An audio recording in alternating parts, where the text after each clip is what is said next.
The Lin family's annual summer barbecue started in suburban Phoenix. The smell of smoky smoke and sizzling pork filled the air. The walls of the back terrace echoed with laughter. Kids ran between outdoor chairs as uncles drank beer and spoke about their fantasy football drafts. I leaned against the fence and thought about how I was 32 now, but still treated like the confused art major who never figured out life. In her pastel blue jumpsuit, my younger sister Clarissa lit up the center of the gathering as she animatedly told a group of loving relatives about her recent triumph. My mom said, Clarissa just finished her dual masters at Wharton and MIT, loud enough for everyone to hear, even me. She's had interviews with Fortune 500 businesses one after the other. That girl is going to do well. She smiled as if she had been in charge of every step of Clarissa's existence. I took a sip of my lemonade and waited for the follow-up that was sure to come. Meanwhile, she added, her tone shifting, some of us still can't decide what we want to do. Isn't that right, Ember? I raised an eyebrow but said nothing. Across the patio, my father chuckled as he flipped a steak on the grill. Still tinkering with your little business thing, he asked. What was it again? Digital workflow something. He laughed, not unkindly, but dismissively as always. I ran my thumb along the condensation of my glass, thinking about the 9 a.m. boardroom meeting tomorrow, the one where we would close on the acquisition of Holden and Company and announce our newly expanded executive team, the one where I, founder and CEO of Cascade Logic, would sign off on the final approvals. Something like that, I murmured, letting it slide. Just then, Clarissa clapped her hands to get everyone's attention. Guess what? I've got a big interview tomorrow with Cascade Logic. They reached out directly. It's one of the hottest tech consultancies in the country. Cheers and congratulations erupted instantly. My Aunt Vivian rushed forward with a glass of rose. That's amazing, Clarissa. I read an article about their founder. Brilliant woman. Totally self-made. My dad nodded in approval. Their hiring bar is insanely high. They don't just take anyone. I held back a laugh, remembering the neatly prepared shortlist from HR sitting in my inbox, including Clarissa's resume. She had no idea the company she'd been gushing about for weeks was mine, that I had built Cascade Logic from my studio apartment in Tempe a decade ago, that while she climbed ladders others set for her, I had forged my own. What position are you interviewing for? I asked, keeping my tone light. Her eyes sparkled. Senior Strategy Consultant. Can you imagine? That's practically executive level. Oh, I replied, smiling into my glass. I look forward to seeing how that goes. She laughed, then added with syrupy pity, maybe once I'm hired, I can put in a good word for you, Ember. I'm sure Cascade Logic has a few entry-level admin roles. My mother gave an approving nod. That's very kind of you, darling. Lord knows your sister could use the help. 32 and still. She trailed off, gesturing vaguely in my direction. Whatever this is, I thought about my penthouse corner office in downtown Phoenix, nestled on the 27th floor of the Cascade Logic headquarters, with floor-to-ceiling windows and a private conference lounge. About the Forbes profile last month that named me one of the most influential women in tech, though it had credited me by my professional alias, Erin, and featured a silhouette photo that protected my anonymity. I'd spent the last 10 years building Cascade Logic in the shadows, by choice. I knew one day this moment would come. That's thoughtful of you, I said, voice calm, almost amused. Good luck tomorrow. Clarissa smirked, brushing a non-existent speck off her manicured sleeve. Some of us make our own luck, Ember. You should try it sometime. The conversation moved on to my cousin's new condo, my uncle's pickleball championship, and more of Clarissa's academic glories. I let their words drift past me like static. Tomorrow would change everything, and I wanted to remember every detail of this last evening, this final time they all still saw me as the afterthought. As dusk set in, casting golden shadows across the stone patio, Clarissa stood up, clinking her glass for attention. I've got to head out early, she said. I want to be sharp for tomorrow. Cascade Logic's CEO is sitting in on final interviews, she added proudly. Erin Lin or something. Nobody even knows who they really are. Well, they'll adore me, she declared, brushing her hair back confidently. By this time tomorrow, I'll be part of their executive strategy team. Maybe then you'll finally have something to brag about, she said to Mom with a wink. Oh, honey, Mom cooed, dabbing her eyes dramatically. We're already so proud. At least one of our daughters stayed on track. I glanced at my watch. 13 hours and 58 minutes until Clarissa would walk into the conference room and see me at the head of the table. 13 hours until everything they believed about me collapsed. I gathered my things, murmuring something about an early client call. Oh, yes, your little remote gig, Mom waved off. Just don't forget to Venmo your share of your father's birthday gift. Clarissa already covered most of it again. I nodded without replying. They didn't need to know that my remote gig had grossed 8 figures last quarter. Let them cling to their assumptions. I slipped behind the wheel of the unremarkable gray SUV I reserved for family events, leaving my white Mercedes-AMG parked safely in the underground garage downtown.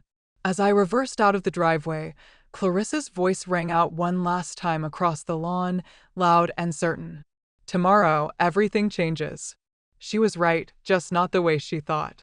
If you want to see Clarissa's face when she realizes who's sitting across the interview table, make sure you hit subscribe, 'cause trust me, you won't want to miss what happens next. What a waste. Can't even land a real job, I smiled faintly, recalling the brushed metal nameplate that sat front and center on my desk. Aaron Lynn, Chief Executive Officer, Cascade Logic. Tomorrow, Clarissa would find out exactly what a real job looked like and why she'd never have one at my company. By 6:30 a.m., I was already in my corner office overlooking Camelback Mountain, sunlight casting golden streaks across the skyline. The quiet hum of early morning systems booting up was oddly comforting. I'd built this from the ground up, and today it would come full circle. The tailored slate gray Alexander McQueen suit felt less like fashion and more like armor. As I reviewed the agenda, my executive assistant, Nia, knocked gently and stepped in. Your sister's interview is set for 9 a.m. sharp, she said, handing me a slim folder. She's already in the lobby. Arrived 25 minutes early. Punctual. That's new. I arched an eyebrow. She's also posted about it, future executive at Cascade Logic. Her words. Marketing picked it up. She's even told front desk she plans to modernize the lookup here once she's hired. I stifled a chuckle. Has she now? I opened the folder. On paper, Clarissa looked flawless. Dual degrees, glowing recs, polished experience. But I knew better. The internship set up through Dad's connections, the praise courtesy of our uncle's law firm, a manufactured resume wrapped in designer polish. The board's wondering why you're personally handling this one, Nia added with a smirk. Quality control, I said simply, rising from my chair. How many interviews before mine? 3, she replied. All briefed. They'll ask the right questions. By 9 a.m., I stood behind the one-way glass on the upper floor, watching Clarissa strut into the conference suite. Chanel suit, Prada heels, air of superiority. She shook hands with the first interviewer like she owned the place. Over the next 2 hours, I watched her mask slip. Every scripted answer unraveled, every shallow credential probed, every assumed accomplishment challenged. By the time she reached the final interview, mine, her eyes were tired, her voice uncertain, her smile noticeably forced. Send her in, I told Nia. She stepped inside my office, trying to hide her awe as she took in the floor-to-ceiling windows, curated art pieces, and the understated dominance of the room. My back was to her, chair turned toward the panoramic view. Please have a seat, Miss Lynn, I said, voice calm and clipped. She sat, folding her hands in her lap. Thank you for meeting with me, Mr. Lynn. I understand how valuable your time is. I turned slowly in my chair, letting the moment stretch. Actually, I said, locking eyes with her, it's Miss Lynn. Ember Renee Lynn. The blood drained from her face as realization set in. The name on the walls, the initials on the press releases, the woman she'd dismissed for years. Ember? Hello, Clarissa. I offered a calm smile.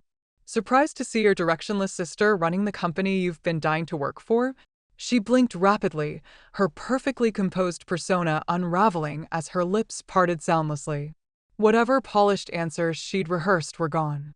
But this doesn't make sense, she stammered. You're just a freelance consultant. That's what Mom said. Am I? I gestured toward the wall behind me, lined with plaques, innovation awards, and framed magazine covers celebrating Cascade Logic as one of the fastest-growing tech firms in the Southwest. I built this company from scratch while you and Mom were laughing about my little business thing. Every time you flaunted your MBA, I was negotiating international contracts. Every time Dad called me a phase, I was landing Fortune 100 clients. You tricked us. Her voice cracked, rising with disbelief. You lied. No, Clarissa, I replied, my tone even. You all tricked yourselves. You were so busy assuming I was a failure that you never once stopped to ask what I was actually building. I picked up my phone and opened my banking app, turning it so she could see. That birthday money Mom mentioned? I just sent my share. It's a six-figure transfer. To me, it's a rounding error. Tears welled in her eyes, not sorrowful, but angry and humiliated. So what now? You're going to expose me, tell the whole family. I shook my head. I don't need to say anything. Your interview performance today says it all. 3 senior partners, independent of one another, recommended against hiring you. Too arrogant, too surface level, unprepared, entitled. You set me up. I gave you exactly what you asked for, an interview with the CEO. It's not my fault you didn't come ready. I stood, smoothing the front of my suit. I suggest you look for opportunities elsewhere, Clarissa, and maybe develop some real experience, something beyond LinkedIn posts and Dad's golf connections. She rose unsteadily, her designer heels now awkward, her designer outfit suddenly looking more like a costume than power. Do Mom and Dad know? They will, I said, stepping toward the door. I'm sure you'll tell them all about your interview with Aaron. I pressed the intercom. Nia, please escort Miss Lynn out and cancel my dinner plans with the family. Yes, ma'am, Nia responded. I've got a board meeting that needs my full attention. As the door closed behind her, I heard the sharp crack of her voice break in the hallway, followed by muffled sobs, not the victorious exit she had envisioned. Within an hour, my phone buzzed with family messages. Mom was first. What kind of cruel joke is this? Clarissa is devastated. Then Dad, how dare you humiliate your sister like this? We raised you better. I looked at the screen, let out a breath, and turned it face down. They finally knew who I really was. They just didn't realize I had stopped needing their approval a long time ago. I replied to the family group chat with just one message. You raised me to be successful. Congratulations. You did. Now maybe you'll recognize what real achievement looks like.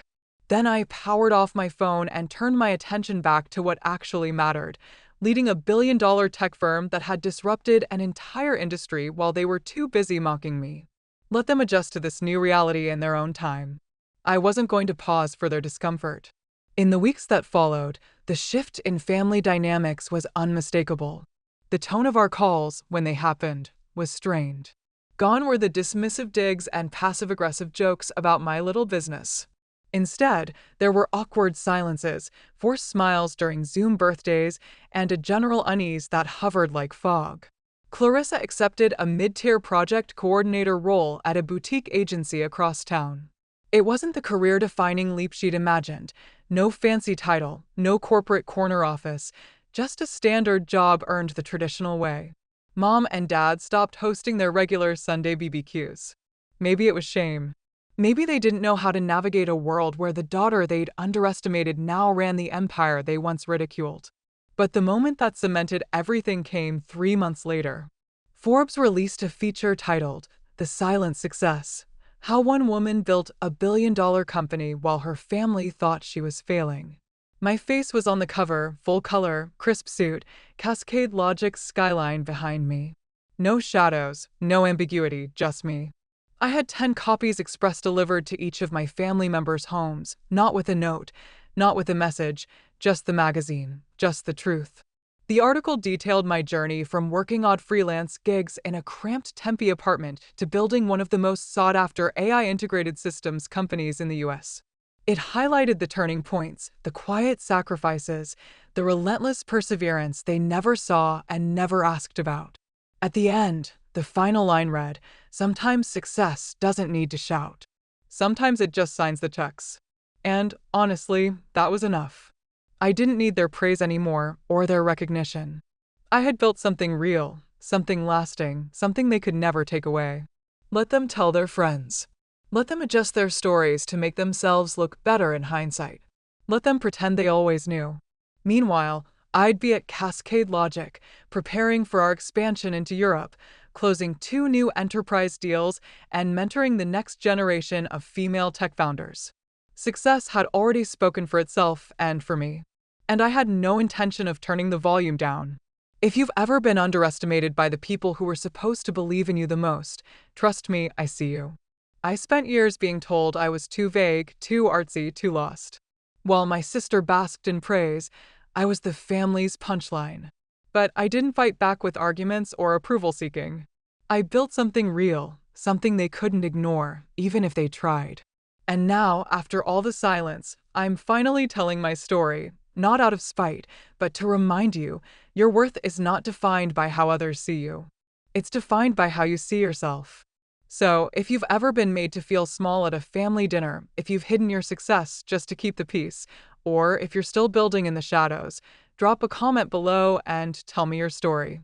Tell me what you're working on, what you've overcome, or who you're proving wrong, not for revenge, but for your own damn peace.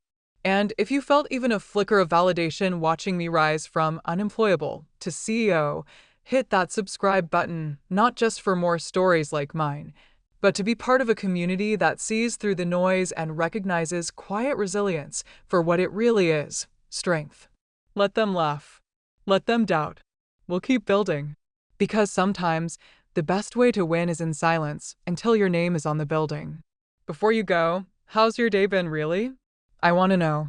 Have you had a small win you're proud of, or maybe you're facing something tough and pushing through? Anyway, drop it in the comments. I read everyone. This channel isn't just about success stories. It's about real people doing real work, even when no one's watching. Let's celebrate the quiet victories.